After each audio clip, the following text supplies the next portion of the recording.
Hello YouTubes, this is Grimwyrd, and we are back for episode 3 of my playthrough of Enigmatica 2 Expert mod pack for Minecraft. So in episode 1 we did our world creation and got chased by sea serpents and hamsters and made it from the little island out in the middle of nowhere all the way over to this slime island, where we tried to climb up to the slime island, got kamikazed by a slime, knocked off of our pillar, and died.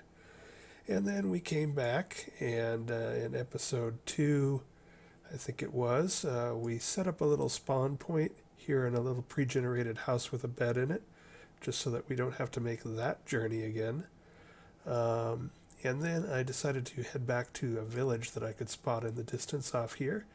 As I was running from the spawn point back north up towards this village, we did get another few waves of blue slimes falling off of this island. So I did go ahead and kill slimes for a while, and we got a significant amount of slime built up.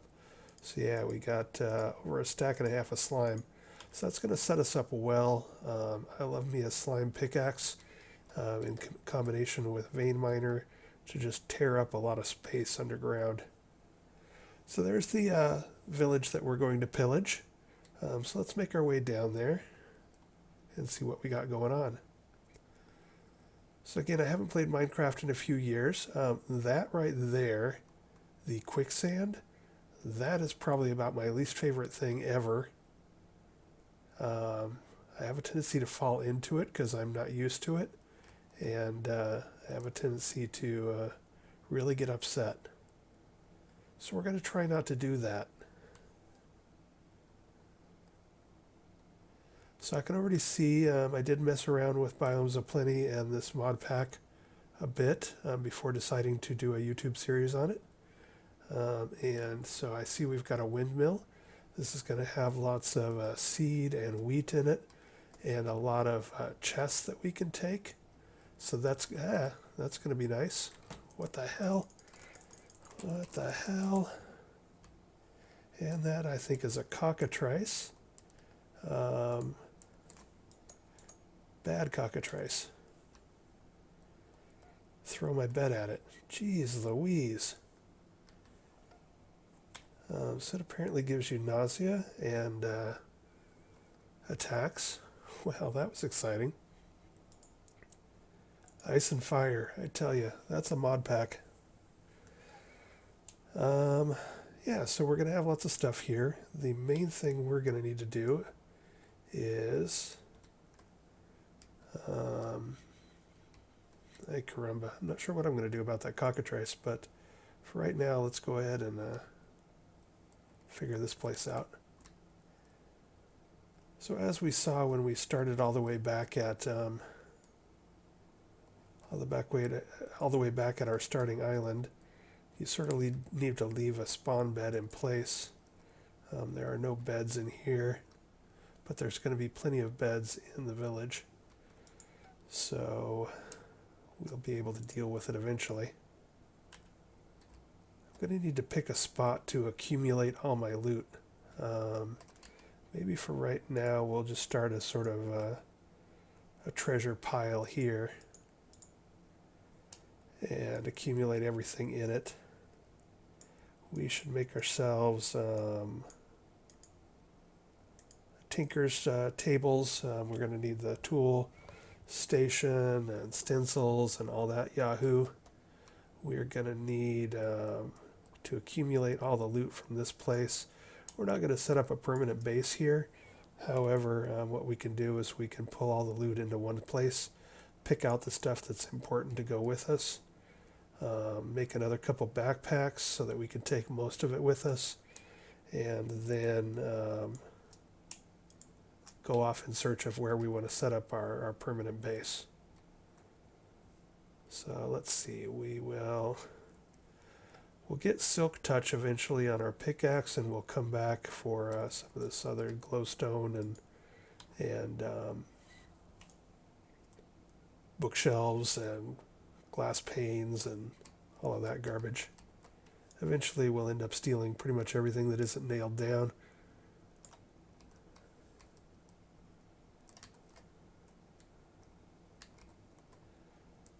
So I'm going to go ahead and take crafting tables too. I'll need a spare one to turn into a tool station. I'll need a spare one for some other recipe, I think. It doesn't hurt to just go ahead and grab a bunch of stuff. Vein miner works if you have something in your hand.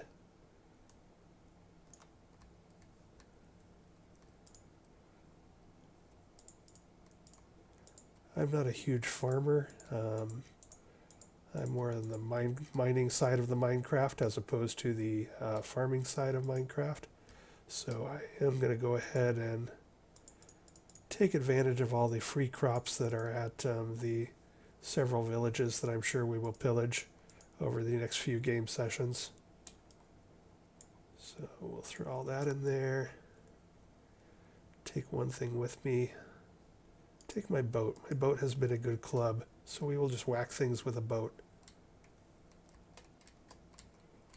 Look out, boys, the Navy is in town. So here we go. This is probably going to be a bit boring to watch. I guess the only reason to really show me do this is I sort of want to talk a bit about, since this mod pack is a bit different, I sort of want to tell you what I'm stealing and why. So we've already talked about the fact that the chests are harder to make. And we're going to need a ton of them because they form the basis of backpacks, they form the basis of storage drawers. So we're going to want a ton of them.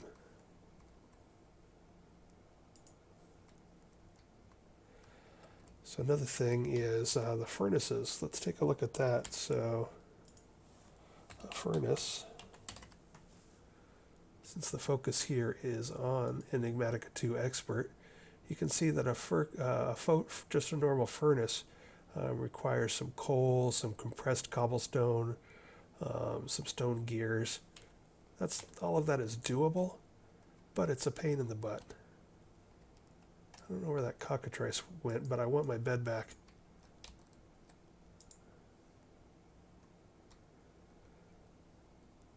So since we're going to want to be collecting those, let's go ahead and finally get around to making ourselves a pickaxe. We're like an hour into the game or something, and we haven't made a pickaxe yet. So let's throw down a crafting table, and we're going to need some wood.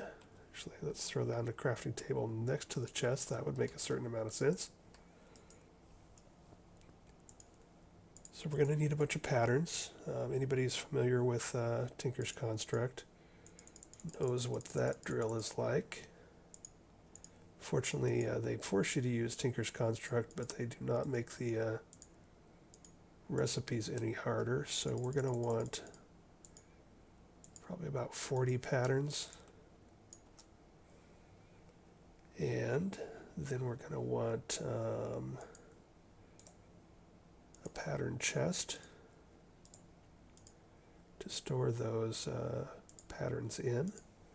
We're going to want a tool station. We're going to want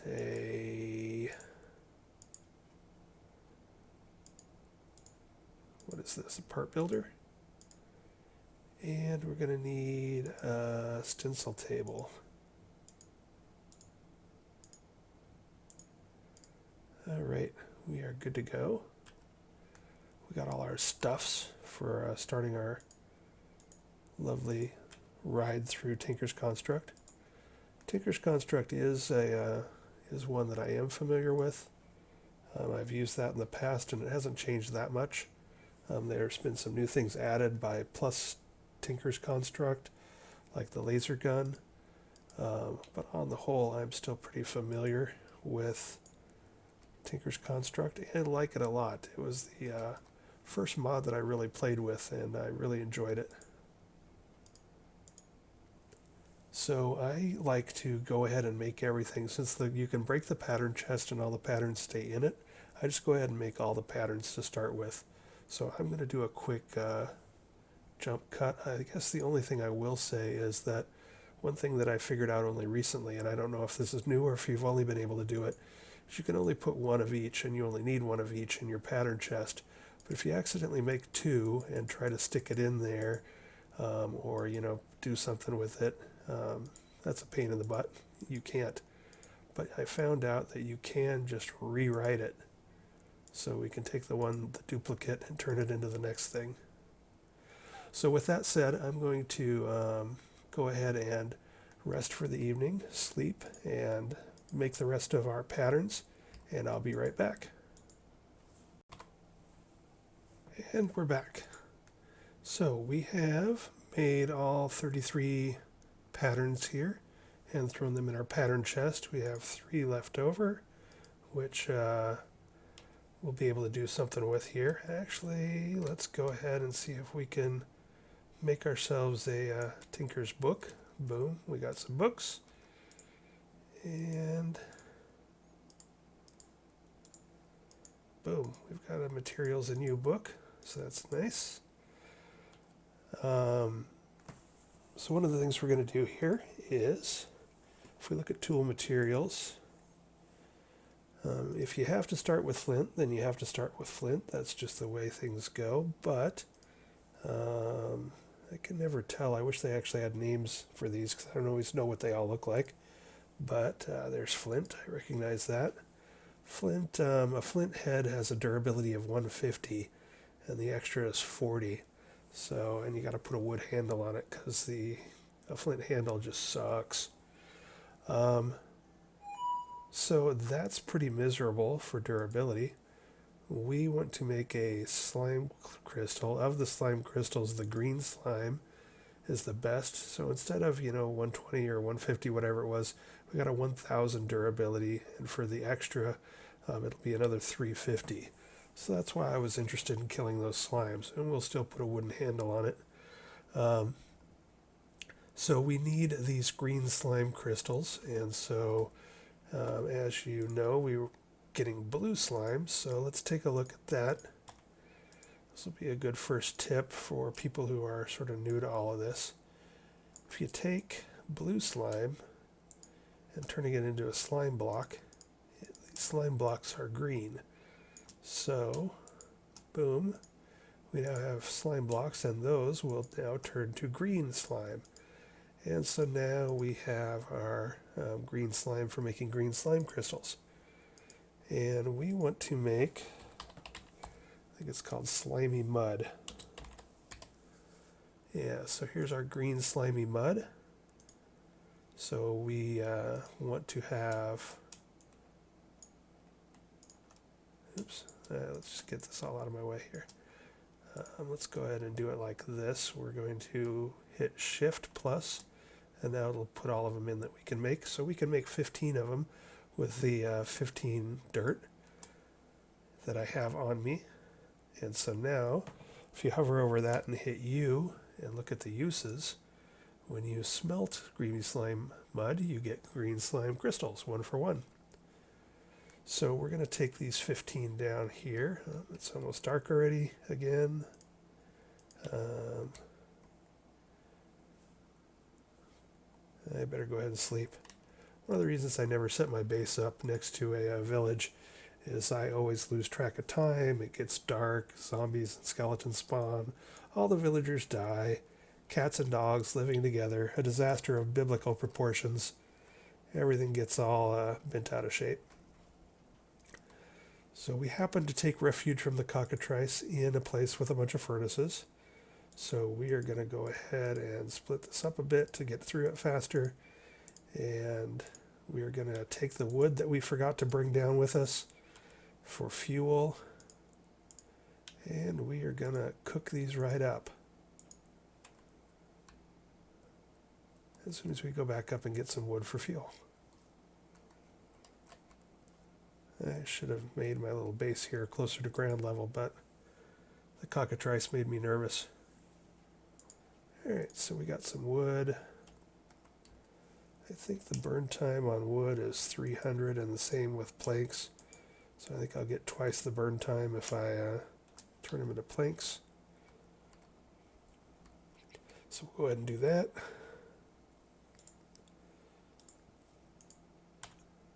And now we're cooking with gas or wood or slime or whatever.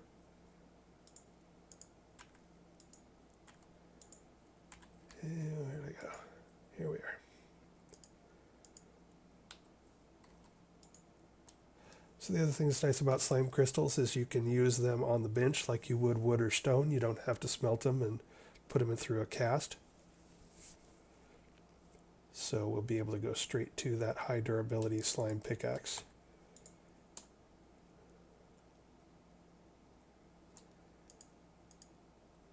And I didn't have enough dirt, but we've got plenty of crystals for repairs as well. So that slime island was good to us, even though it did kill us. So again, if you don't happen to have quick and easy access to slime, you can take the Pam's beehives and set those up, and I will do that because I'm going to need wax from those. So in a later episode I'll show you what that is and show you that way of getting slime balls too, because as we all know, probably the slime islands do have a tendency to dry up and they have a tendency to stop producing slime. And sometimes you just don't want to stand there and kill slime all day like me. Alrighty, so we are going to do because of the cramped quarters, these are all in a different pattern than I am used to. We no longer need the stencil table. Our pattern chest is full of patterns, but we want to place that next to our part builder so we can use it. Use them. There we go. Pickaxe, head, slime. Forget how much it takes. 2 of them. 2. There we go. And we're going to want a binding pattern because that also has great durability. It only takes 1. Yes, yes. And then for a handle, we're going to want wood, because a lot of things don't make good handles. I think early on you're going to want either a bone, if you happen to come across some bone, or a wooden handle. So what do I need? I need wood. There we go. And tool station and pickaxe. And boom, we are in business. And while we're here, we're going to go ahead and make a sword. I don't think I want to bother with a slime sword. I don't think it has good stats for attacking. So maybe we will go ahead and make a flint sword. Actually, one of the things I like to do early on in this game, so this I guess would count as another tip, is that these villages often have druids, and the druids will take somewhere from like 4 to 6 apples for an emerald, and they will also take somewhere between, I don't know, maybe 8 and 11 beetroots for an emerald, and they will take like a stack of seeds, roughly wheat seeds, for an emerald. So usually, if I'm standing here a while, the crops are starting to mature. And we will most likely, if we run out here and see, that's potato and wheat. I see we've got some beetroot out there and wheat. That looks like carrots. Lots of wheat. So we might be able to squeeze out enough beetroots for an emerald. There's enough wheat that we could probably squeeze out enough seed for an emerald. And I don't see any apple trees around us, so probably not unless we find a bunch of apples in a crate somewhere here. Oh, there's one apple tree off in the distance, but I only see 1 apple on it. But we might be able to squeeze out an emerald from that. And the reason I bring all this up is because, oddly enough, emeralds in the old game, they were pretty rare and they were only under extreme hills, and you had to, hoard them. But with villagers now giving emeralds and a lot of more biomes having emeralds, and you can even get emeralds in the netherrack, I don't think they're that particularly rare anymore. And if we take a look at the materials and go for tool materials, and where is emerald?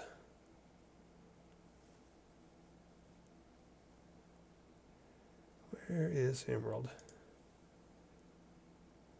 I wish this just showed the names. Oh, there it is. Emerald is an attack of 7, which is definitely better than flint. It's not great. It's not like Wyvern or anything crazy like that. But what I really like is this elemental. When gravity-affected blocks are destroyed, break all blocks of the same type above and below. Boring, whatever, don't care. Also, a chance to gain various benefits from a successful attack. So what I've found is if I just start spamming my weapon on there, I'll get buffs like absorption, I'll get buffs like regeneration, water breathing. And so early on, when I don't have good armor, sometimes just spamming my emerald sword at somebody will give me a regeneration or absorption enough to live.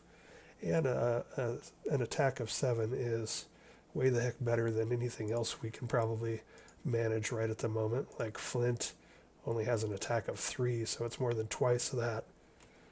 So one of the things that I'll do, and I'll probably do it off camera because I'm running towards the end of this episode lengthwise, is I will go ahead and harvest these fields and see if we get enough to trade for an emerald to make an emerald sword. However, with a wild cockatrice out there, I probably better go ahead and make a flint sword now, just so that I have something in my hand to maybe try and defend myself. So we'll go ahead and make a flint